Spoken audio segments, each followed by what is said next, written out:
Hello everyone, I'm Casey Claiborne and thanks for watching this CrimeWatch YouTube exclusive where we're taking a look at some recent crime stories around Austin and Texas. The Texas Department of Public Safety held its first press conference since the deadly mass shooting in Allen. DPS confirmed the shooter, 33-year-old Mauricio Garcia, held neo-Nazi and racist beliefs, and he had been planning the attack for weeks. Fox's David Zentindri has more on the investigation. We do know that he had neo-Nazi ideation.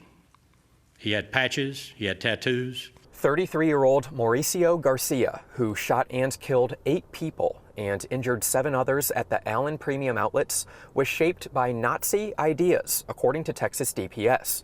DPS, however, does not believe those beliefs led Garcia to target a specific group. To me, it looks like he targeted the location rather than a specific group of people. The Associated Press reports Garcia's social media posts suggest he planned the attack weeks in advance and researched when the shopping center would be the busiest. But DPS did not address Garcia's planning or canvassing of the mall. Why did he do this? DPS held its first press conference Tuesday, 3 days since the mass shooting. Investigators say they still don't know a specific motive, and following a statement, the regional director took questions for only 3 minutes. At this time, we think he acted alone. There's no indication he had any Confederates or anybody working with him. Officials say Garcia, who had no criminal history, had 8 weapons at the mall. He had 3 on his person, and he had 5 in his vehicle. The Bureau of Alcohol, Tobacco, and Firearms has run traces on all the weapons. All of the weapons were legally obtained by the shooter. And this is how you clear it. Fox 4 spoke with Martha Constant, who works at Target Master in Garland. She revealed a receipt showing in 2021, Garcia put $300 in down payments on 3 weapons, 2 handguns and an assault rifle. But due to supply chain issues, those guns never arrived. February of this year, in 2023, he actually came and got a refund because it had been almost 2 years and we hadn't been able to acquire it for him. Garcia graduated high school in 2008 and immediately enlisted in the Army. He was kicked out 3 months later due to a mental or physical condition, according to the Army. He was in basic training. I think early on in basic training, they realized, from what I've seen, that he was not a fit for the Army. Garcia had a private security license in Texas, but it expired. He was not an active security guard at the time of the mass shooting. He was living in a Dallas motel for several months. The FBI searched his room and collected evidence this weekend.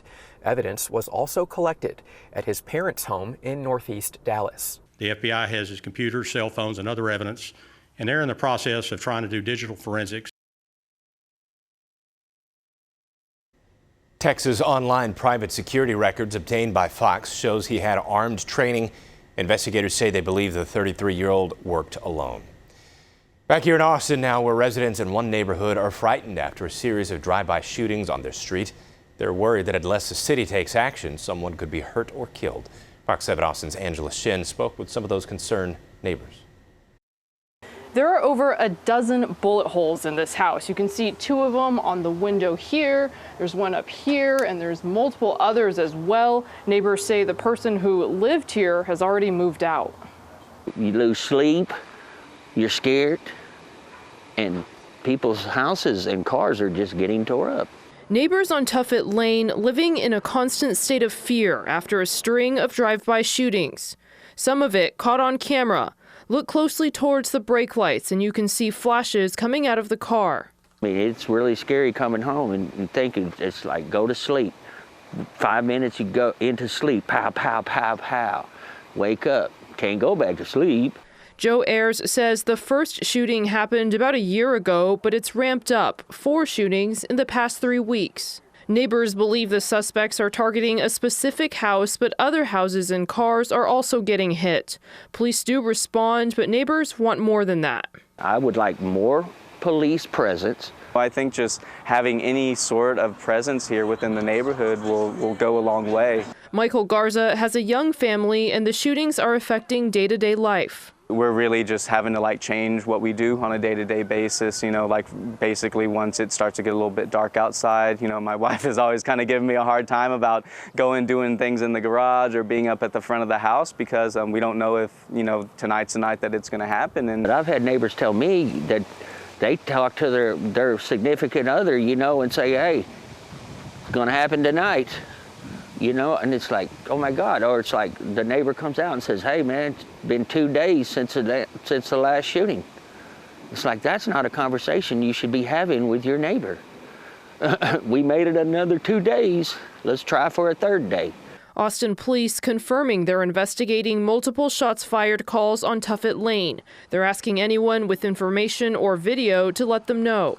In response to the push for patrols, they say in a statement, APD officers are constantly patrolling areas and regions of the city proactively. We do not divulge deployment areas due to operational security. Our officers work hard every day to provide a safe environment for the community we serve and protect. And neighbors say they just want to see some action before this happens again. In North Austin, Angela Shen, Fox 7 Austin News. A family wants a Hays County judge to review the sentence given to the man who killed their son. Texas State student Austin Salyer was accidentally shot by his neighbor through a wall. Fox 7 Austin's Meredith Aldis has the story. Austin Salyer was a junior at Texas State University. He was studying criminal justice and military science. He had just signed a contract with the Army in September 2021. So that night, Austin texted me at 8:53 p.m. and said, I'm going to bed, good night, sweet dreams, I love you.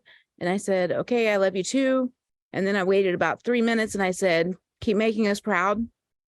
And that was the last text I got from him. His mom says he was supposed to be up at 4:30 the next morning for his first road march with his new platoon.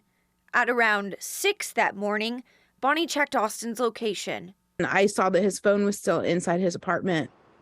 And I thought, oh my gosh, he overslept. And so I started calling him. I started pinging him. An hour and a half later, nothing. And so I thought maybe he just was in a hurry. He left his phone, which I knew in my heart that wasn't true because nobody leaves their phone behind, right? It's become literally part of our bodies. And so about 7:30, I kind of panic started to set in. So at around 11:15, Bonnie texts one of Austin's friends. I can't get a hold of Austin. I'd like to know if you can please go knock on his door, see if you can wake him up. He was all on it. He was like, oh yeah, I'll go scare him. Instead, the friend saw fire and EMS on the 5th floor, the floor Austin Salyer stays on. A police officer called and said, what's your son's full name? What's his date of birth? And then he said, I'm sorry to tell you over the phone, but we found your son deceased in his apartment this morning. Austin was shot through the wall while he was laying in bed. And it just terrifies us to think how long he might have laid there suffering with his neighbor next door not getting any help for him. Gabriel Brown, Austin's neighbor, claimed at around midnight he accidentally fired his gun while modifying it and talking on the phone with his father. He turned himself in but wasn't arrested. Brown was indicted on criminally negligent homicide. His bond was set at $3,000. As a victim, you're so handcuffed and disadvantaged compared to what the criminal has available to them for loopholes. Mm-hmm. They get to control things. They get to hire whatever, defense attorney they want, whereas the victim is stuck with whatever judge, whatever prosecutor, whatever. You don't have any control over that at all. They don't have to provide any information back to you, Nope. but anything you provide has to be provided to them. It is so lopsided against the victim to be able to get any kind of justice. The Salyers weren't happy with the charges being presented. Everything gets diluted. You have to start up here just so by the time everything's diluted, there's some sort of punishment, right? In our case, they're starting down at the bottom.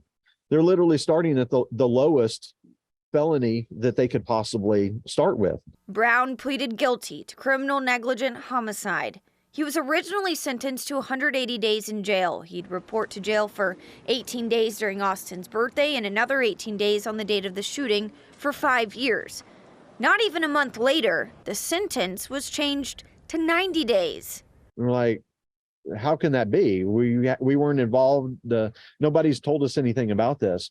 Well, the change to 90 days is this. The document was correctly typed up with 18 days. Someone scratched it out and wrote in 9.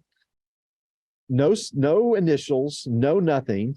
If we didn't follow up with them, it would have just gone behind the scenes. The Salyers say they asked for a hearing to review the sentencing change, but it was denied. While Brown spends 90 days in jail, the Salyers are left with just memories. I'm never going to look back ever in my life. Meredith Aldis, Fox 7 Austin News. Fox 7 Austin contacted the judge and district attorney to get some clarification about why the sentence was changed. So far, we have not heard back. A Travis County District Judge has sentenced Daniel Perry to 25 years in prison. Last month, the jury convicted him of murder in the shooting of a Black Lives Matter protester and Air Force veteran, Garrett Foster. Fox 7 Austin's Amanda Ruiz has reaction to the sentencing. Yes, emotional day inside the courtroom, each side, including Perry himself, crying at one point during the hearing. We're ready for Mr. Perry. After being found guilty of murder by a jury for killing Garrett Foster, Judge Clifford Brown announced Daniel Perry's prison sentence. This court sentences you to a term of 25 years in the Texas Department of Criminal Justice. It's a sentence the Foster family was hoping for. Finally, after 3 long years, we're finally getting justice for Garrett. 25 years will not bring Garrett back, but I'm hoping it'll give us a little peace so we can move on with our lives. However, Perry's defense team wanted 10 years or fewer. His parents unable to hide their emotion, having to leave the courtroom 3 separate times to let it all out. Everyone is completely devastated, as you might expect. Even Perry himself cried after hearing the sentence. There are no winners in a case like this, but our job is to keep fighting. Perry's defense attorneys revealed they're not giving up on Daniel Perry. Our fight for Daniel Perry is not over. We will appeal this verdict. While we respect the court greatly, we can't agree that Daniel Perry received a fair trial. But for Foster's family, they want this to be the end. Foster's sister, Anna Mayo, "You can't even look at my family." Talking directly to Perry. "When I look at you, I see a very small man who used his military status as a means to kill. I do not see any honorable traits, and I see no remorse for what you've done." She hopes Perry comes out of this a better person. "I hope that this prison sentence changes you. I hope that you see the damage that you've caused one day. But until then, I hope what you have seen and heard in this courtroom plays in your head constantly and that it haunts you." And the question remaining on everyone's mind is, will Daniel Perry be pardoned? Well, the board hasn't come to a decision on that just yet. The district attorney's office tells Fox 7 they're going to set up a meeting with the board to present their own evidence, as well as have the family meet with them. And then the defense attorneys say they're going to send over their own packet of evidence for them to consider. Reporting at the courthouse, Amanda Ruiz, Fox 7 Austin News.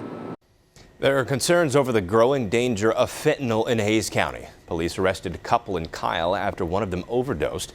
While there, officers found fentanyl and other drugs in their home with 2 young children just feet away.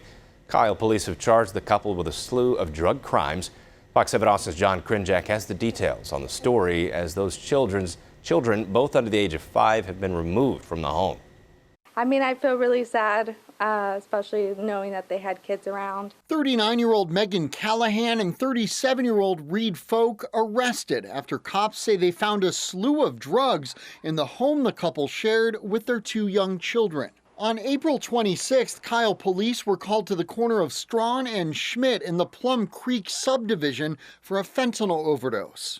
I was surprised when there were so many cops. They arrived to find Callahan unconscious. They had to administer 4 doses of Narcan before she was able to come around and start breathing again on her own. Officers noticed a bunch of drugs in plain sight, with the couple's 2 kids, both under the age of 5, just feet away, being taken care of by a roommate. In all, police found 14 fentanyl pills, cocaine, MDMA, Xanax, and mushrooms, as well as marijuana and THC cartridges. That's obviously very concerning to us, that those small children were in such close proximity and accessibility to those dangerous drugs. Child Protective Services placing the kids with a relative. Callahan and Folk are each charged with 7 drug possession counts.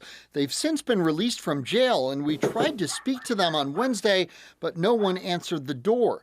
Minutes later, a woman pulled up who claimed to be the roommate, but she wouldn't talk to us. Neighbors who live on this block say they were surprised and concerned by what unfolded here. Because I do have kids, so anything drug related is very scary. Very sad, and we've never had a problem in this neighborhood, and I've been here over 6 years. This bust happening days after 18-year-old Jaquel Ray was arrested in the fentanyl overdose death of a 15-year-old Lehman High School student. Unfortunately, drugs just flood the community, you know. Kyle Assistant Police Chief Pedro Hernandez says they're doing their best to keep up. We're really trying to make an effort, and we have been, and working with all these agencies, with the school district especially, to put out the message of how dangerous these drugs can be. A witness says he was on hold with 911 for 22 minutes as he tried to report a fire in Northeast Austin. The Austin Fire Department says the call came in around 6:12 Monday night. It happened at the Walmart on Norwood Park Boulevard. AFD says the engine of the car caught fire, causing the vehicle to go up in flames. It took 22 minutes and a few seconds for 911 to finally, for Austin 911 to finally answer the call. It could have been even worse because, as you can see, the trees were catching on fire. Biggest concern and biggest problem I have is, what if someone would have been trapped in that car? 22 minutes to answer the phone? It's unacceptable. Our police, our fire, our EMS, and our dispatchers need help. The car belonged to a woman in her 60s who had just moved here from Nevada, and the vehicle had just been serviced.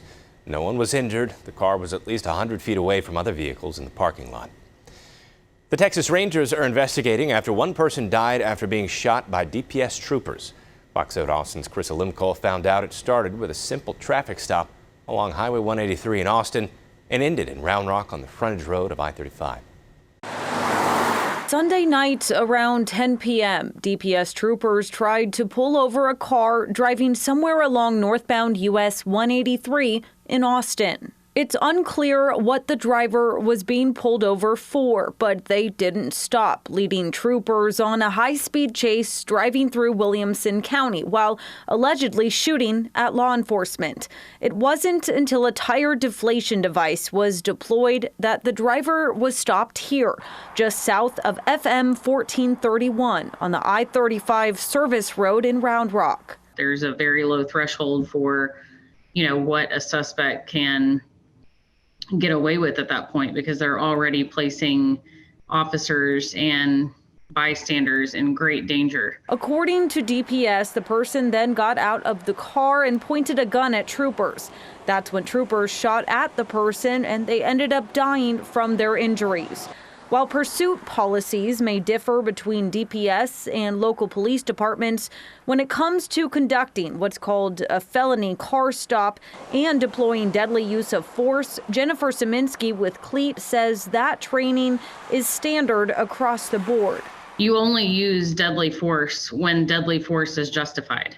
So you would never point a firearm and shoot at an individual if you weren't trying to incapacitate that individual. And I'll repeat it because it's very important. You would never pull out your gun and point it at an individual and shoot unless deadly force was justified. Thanks for watching this Fox 7 Austin Crime Watch. Our exclusive Crime Watch stories run each Monday on Fox 7 Austin News at 9. Again, to learn more about the stories featured today, look for the links below this video. You can also find more stories on our website, fox7austin.com, or subscribe to the Fox 7 Austin YouTube channel.